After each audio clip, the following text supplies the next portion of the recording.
Hello everyone and welcome to another game of World of Warships. Today's replay is from IamOiman and he's in the Östergötland at Tier 9 Pan-European Destroyer. And I'm terribly sorry for mispronouncing that, so there is that. Well, he's in a pure Tier 9 battle and there are 5 raiders. Buffalo, Alaska, another Alaska, Kronstadt and Missouri. And hey, there is a Friesland, so there is some hydro there as well to watch out for. Now this Friesland is smoking up, which is actually pretty amazing, because we've got the friendly Alaska here, and that means radar. And thanks to that smoke screen, our destroyer here will no longer be spotted. It's just so nice if the enemy provides a smoke screen for you, isn't it? So that Friesland is getting farmed, and that Friesland basically made a very basic mistake. He forgot to always have an exit strategy, right? If you sail into a cap early on, you need to be in a position where you can run away. But it looks like he just went straight in and then beached himself in an island in his panic. And that's just not gonna work, I think. Now this means the sea cap is now, well, not really. There is a Buffalo here with radar. But you know, nobody here has shots at IamOiman, and honestly, he could just keep reversing into this cap. I mean, no, he's filling up again. I think I personally would have just kept reversing into this, right? I mean, the Buffalo is coming closer here, but you know, you see the radar is over now. And the other raiders seem to be far enough away. We have the Alaska here on the left flank. The Missouri is also not close. The Kronstadt might be the only potential issue because of long range. Like if that Kronstadt was somewhere here, I guess if the Alaska was, but I feel it's unlikely. And nobody has shots inside the sea cap, right? So even if you get raided from a Kronstadt behind a big island, should be fine. Now it looks like IamOiman decided to instead visit this left side here and probably get some torpedoes off on those battleships. I mean, the Missouri is sailing away to Georgia. There might be a way to talk to Georgia. The Buffalo, oh, the Buffalo is getting farmed quite nicely, that's amazing. Like, Buffalo is getting close enough that hydro might have been a concern soon, but, well, that Buffalo's toast. So, torps are going off against the Georgia. And, oh, the friendly Alaska just got farmed. Well, I mean, there isn't much of a left flank remaining here. Well, I mean, we have the friendly Georgia, who is currently dueling this Georgia. And the other enemies here can't really help. We have the Kitakaze still keeping some spotting here on the left side, although he has to be wary of the Alaska.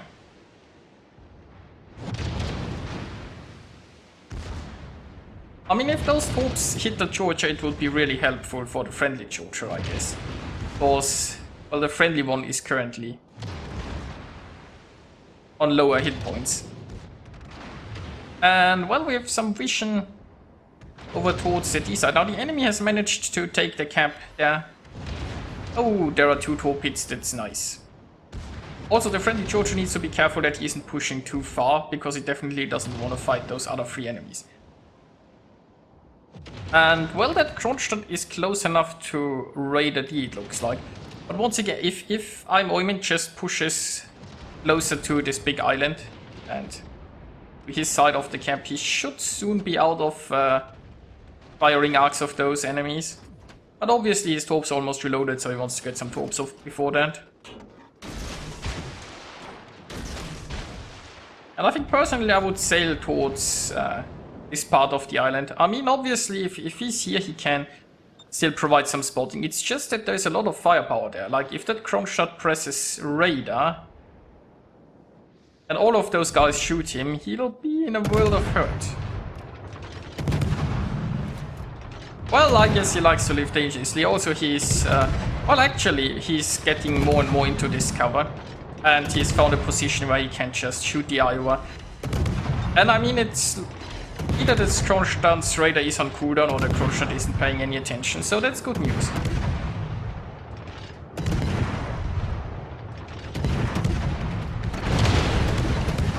Now the friendlies are 1 ship ahead. They now have the same number of caps, so not looking too bad. Although there is this push here on the left side. The friendly Georgia was wise enough not to push in too far. But once those 3 enemies come around, the well, there's a Riga here too. There's still the Alaska. Well, we'll have to see how this works out. So it looks like the enemy destroyer has entered the B cap. And the friendly can't get too aggressive because of the Missouri and the Alaska. Meanwhile, IamOiman is still just farming here. Well, there goes the friendly Georgia. But, you know, he's decided that he might need to help on the B side. This flank is definitely in need of some help.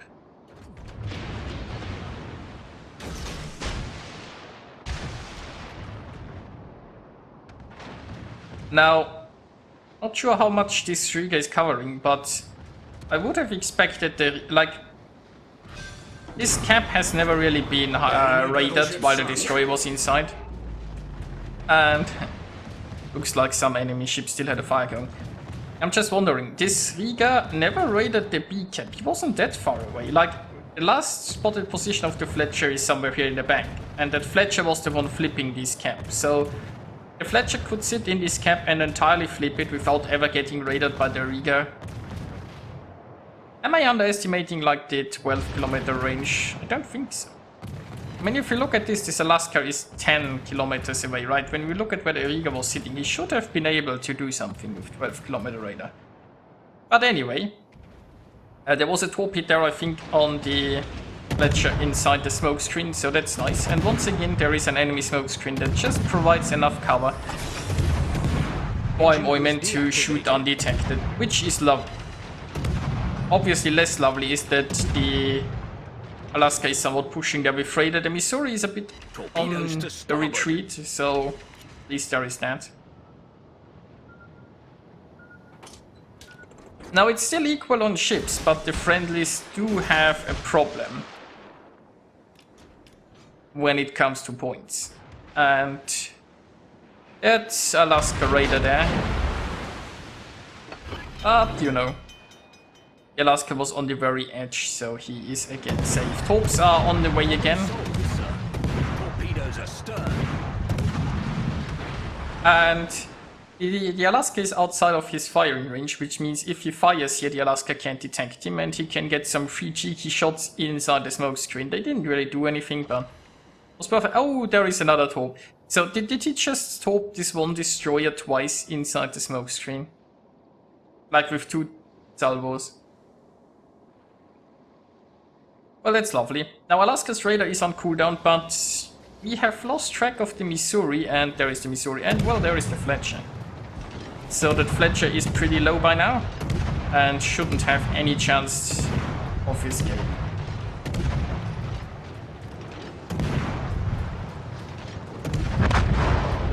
Well, and that Fletcher is gone. That should be the first step in reclaiming the B camp. Torpedoes dead ahead. Well, and now we dodge some torps there, with the obligatory widespread thrown in just to make it easier, I guess. So, well, we are approaching another problem though. He's basically inside the Missouri radar, and that means he's getting raided. Now on the bright side, IamOiman is still rather healthy. The Missouri is almost behind this island.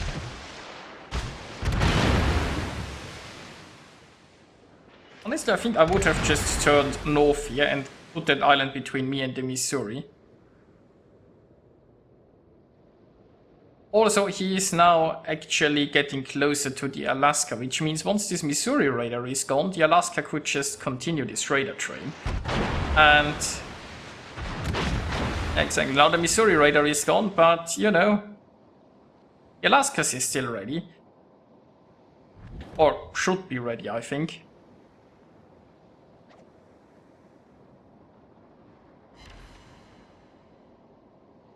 The raiders shoot the Alaska.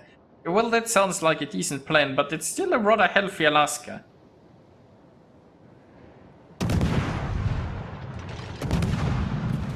Well, the Alaska is radaring, but we have friendly Alaska, Kitakaze, and then Östergötland shooting. And the enemy's answer to that is somewhat turning broadside. Well, at least he briefly exposed his broadside with this turn. So that actually seems to be working.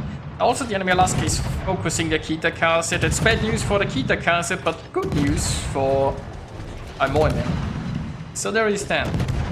Well, the Alaska is down, and friendly Kitakaze, he lives with 404 hit points. So, that's nice. Now, the friendlies aren't looking too bad. They are actually one ship. No, wait, they are 2 ships ahead, right? Yep. 2 ships ahead, same amount of camps. They're still behind on points, mind you. Engine boost deactivated. But, you know, with more ships, they can hopefully push a situation where that will change. So, Missouri is running away here. And IamOiman is proposing to the Kitakaze to hide behind an island and get shots off while he provides spotting. Sounds like a reasonable plan, if that's possible with the islands. Also, I mean, it's a Kitakaze. He might still have smokescreen remain. I mean, the battle has been going for a while. He could have been running out of smokes by now. But if IamOiman provides the spotting, this Kitakaze can potentially just smoke and farm the Missouri or something. Being on that low health as a gunboat is a... Well, the Kitakaze still has 12 kilometer torpedoes, so it's not like he's out of this battle in any way. This Kitakaze might still be rather valuable. Now the Missouri is coming this way, so the Kitakaze needs to be careful, or he's going to run into a radar.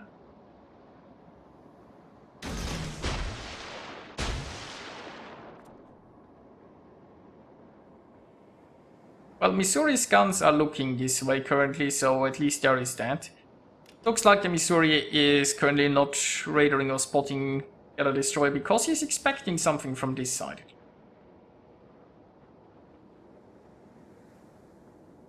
What's that Kitakaze doing though?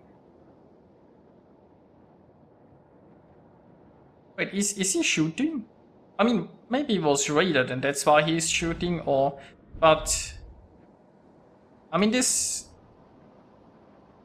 Or did he just decide to shoot from this... Like, this is a very high island, you know, and the Missouri can just raid him, even if he doesn't spot him.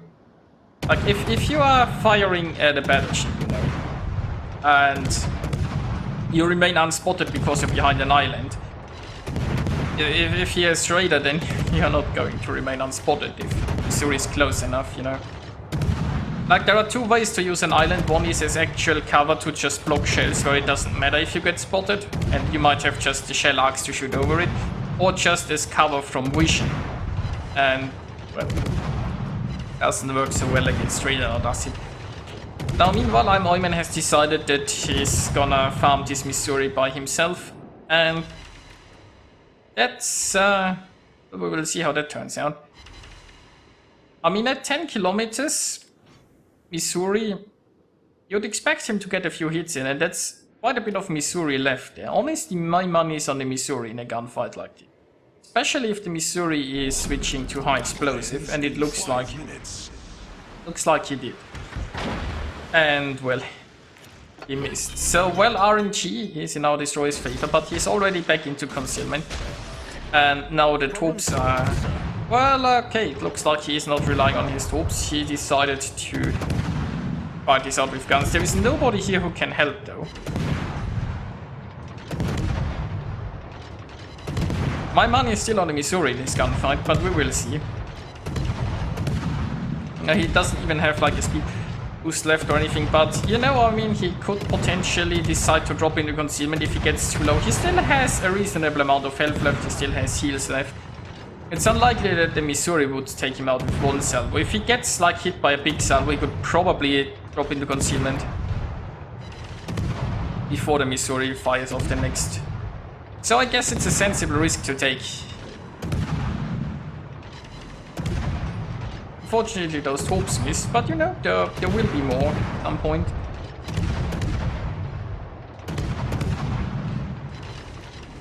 And this Missouri has either some terrible RNG or he just isn't very good at aiming, or maybe a little bit of both.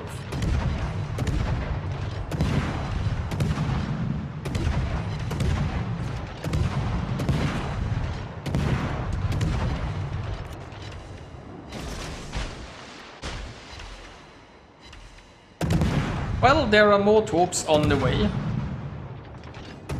And we can also see, like, if you want to really use the gunpower of the Östergötland, you gotta be using like your rear and your front turrets. Oh, the enemy got a hit in. And you see that's what I was expecting. And if the Missouri would get like a salvo like this every time, and this wasn't even the most devastating salvo he could get, then it would look a lot worse here. The enemy is about to win. So yeah, what I was trying to say is, if you wanna use all of your firepower, or well, if you wanna use, like, if you're going nosy and you're only using half of your guns, which drastically reduces your firepower, but it also means you have a harder time avoiding shells if you show more broadside. Although the firing angles here aren't too bad, I think it's a lot worse on the Holland. And he's actually just farming the Missouri, and he barely received any damage in return. Honestly, I would have predicted the outcome of this gunfight vastly different. Let me tell you.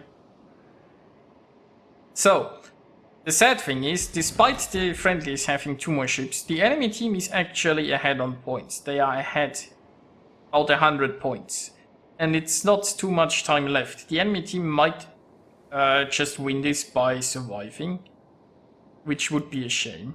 Okay, so we're going to speed this up slightly here because, well, our friendly destroyer is quite far away from the battle.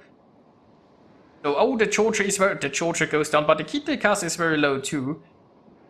The friendly is still not ahead on points, although they should be soon. It's about 30 seconds left.